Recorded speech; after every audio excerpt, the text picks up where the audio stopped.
अगर आपने सोचा था कि सोना अब शांत हो गया है, अगर आपको लग रहा था कि अब दाम ज्यादा नहीं बढ़ेंगे, तो जरा रुक जाइए, क्योंकि आज सोने के बाजार से जो संकेत मिल रहे हैं वो आने वाले दिनों में बड़ा बदलाव ला सकते हैं।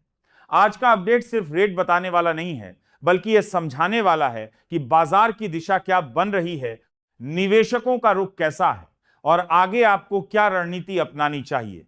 वीडियो शुरू करने से पहले आप सभी से छोटी सी रिक्वेस्ट, अगर आप रोज सोने और चांदी की सबसे तेज और सटीक खबर चाहते हैं तो चैनल को लाइक करें, सब्सक्राइब करें और कमेंट में अपने शहर का नाम जरूर लिखें, ताकि हम आपके शहर का ताजा भाव भी बता सकें। दोस्तों, आज सर्राफा बाजार में सोने की कीमतों में हल्की नरमी देखने को मिली है, लेकिन इसे कमजोरी समझना जल्दबाजी होगी। बाजार फिलहाल स्थिरता के साथ चल रहा है। अंतरराष्ट्रीय संकेतों और घरेलू मांग के बीच संतुलन बना हुआ है। निवेशक अभी पूरी तरह से बाहर नहीं हुए हैं, बल्कि वे सही मौके का इंतजार कर रहे हैं। यही कारण है कि रेट में बहुत बड़ी गिरावट नहीं आई, बल्कि सीमित दायरे में कारोबार हो रहा है। भारत में आज 24 कैरेट सोना लगभग 1,56,430 रुपए प्रति 10 ग्राम के आसपास कारोबार कर रहा है। 22 कैरेट सोना लगभग 1,43,390 रुपए प्रति 10 ग्राम के स्तर पर है। वहीं 18 कैरेट सोना करीब 1,17,320 रुपए प्रति 10 ग्राम के आसपास चल रहा है। इन दामों में भले ही बहुत बड़ा उछाल नहीं है, लेकिन लगातार ऊंचे स्तर पर टिके रहना अपने आप में एक संकेत है कि बाजार में भरोसा अभी कायम है। अब अगर चांदी की बात करें तो चांदी भी आज हल्के उतार चढ़ाव के साथ कारोबार कर रही है। चांदी का भाव लगभग 267 रुपए प्रति ग्राम है। 10 ग्राम चांदी लगभग 2,670 रुपए में मिल रही है। 100 ग्राम चांदी करीब 26,700 रुपए के आसपास है और 1 किलो चांदी लगभग 2,67,990 रुपए के स्तर पर चल रही है। चांदी में औद्योगिक मांग भी जुड़ी होती है, इसीलिए इसमें तेजी और गिरावट दोनों थोड़ा तेज देखने को मिलते हैं। अब सवाल उठता है कि सोने की कीमतों पर असर डालने वाले मुख्य कारण क्या है। पहला कारण है वैश्विक आर्थिक स्थिति। जब दुनिया भर में आर्थिक अनिश्चितता बढ़ती है, शेयर बाजार में उतार चढ़ाव आता है या भू राजनीतिक तनाव बढ़ता है, तब निवेशक सुरक्षित विकल्प की ओर रुख करते हैं। सोना सदियों से सुरक्षित निवेश माना जाता है, इसलिए संकट के समय इसकी मांग बढ़ जाती है। दूसरा बड़ा कारण है ब्याज दरें।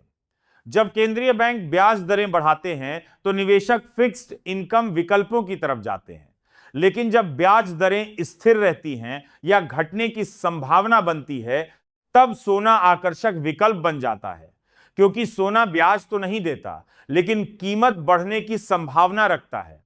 तीसरा कारण है डॉलर की चाल।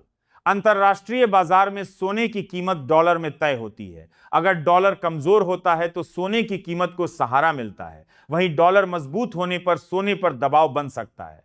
फिलहाल डॉलर में हल्का उतार चढ़ाव बना हुआ है, जिससे सोने में भी अस्थिरता दिखाई दे रही है। घरेलू बाजार की बात करें तो भारत में सोने की मांग हमेशा मजबूत रहती है। शादी का सीजन, त्योहार और पारंपरिक निवेश की सोच के कारण लोग सोना खरीदना पसंद करते हैं। अभी बाजार में ज्वेलर्स का कहना है कि ग्राहक धीरे धीरे वापसी कर रहे हैं। बड़ी मात्रा में खरीदारी कम है, लेकिन छोटे स्तर पर नियमित खरीद हो रही है। अगर आप गहनों के लिए सोना खरीद रहे हैं तो कुछ बातों का ध्यान जरूर रखें। हमेशा हॉलमार्क वाला सोना खरीदें। मेकिंग चार्ज और जीएसटी की सही जानकारी लें। कई बार कम रेट दिखाकर मेकिंग चार्ज ज्यादा लिया जाता है, इसलिए बिल लेना ना भूलें। अब निवेश की बात करें तो एक ही बार में पूरा पैसा लगाने की बजाय चरणबद्ध निवेश करना बेहतर हो सकता है। अगर बाजार गिरता है तो आपको औसत कीमत का फायदा मिलेगा, और अगर बढ़ता है तो आपका निवेश सुरक्षित रहेगा। लंबी अवधि के निवेशकों के लिए सोना आज भी एक मजबूत विकल्प माना जाता है। डिजिटल युग में अब निवेश के कई नए विकल्प भी मौजूद हैं। डिजिटल गोल्ड, गोल्ड ईटीएफ और सॉवरेन गोल्ड बॉन्ड जैसे विकल्प निवेशकों को सुविधा और सुरक्षा दोनों देते हैं। इनमें चोरी का डर नहीं होता और शुद्धता की गारंटी रहती है। हालांकि हर विकल्प में निवेश से पहले उसकी शर्तें और जोखिम जरूर समझें। विशेषज्ञों का मानना है कि आने वाले दिनों में अगर अंतर्राष्ट्रीय हालात इसी तरह बने रहते हैं तो सोना धीरे धीरे नई ऊंचाई की ओर बढ़ सकता है, लेकिन बीच बीच में मुनाफा वसूली के कारण हल्की गिरावट भी आ सकती है। इसलिए बाजार को ध्यान से देखना जरूरी है। कुल मिलाकर आज का बाजार संतुलित लेकिन सतर्क संकेत दे रहा है। छोटी हलचल जरूर है, लेकिन बड़ी तस्वीर अभी भी सकारात्मक बनी हुई है। अगर आप खरीदने की सोच रहे हैं तो जल्दबाजी न करें, बाजार पर नजर रखें और समझदारी से फैसला लें। अगर आपको यह अपडेट काम का लगा हो तो वीडियो को लाइक करें, चैनल को सब्सक्राइब करें और कमेंट में अपने शहर का नाम जरूर लिखें। हम आपके शहर का ताजा सोना और चांदी का भाव भी लेकर आएंगे। कल फिर मिलेंगे सोने और चांदी की एक और बड़ी अपडेट के साथ। जुड़े रहिए, क्योंकि यहां आपको मिलती है बाजार की हर सटीक और भरोसेमंद खबर सबसे पहले।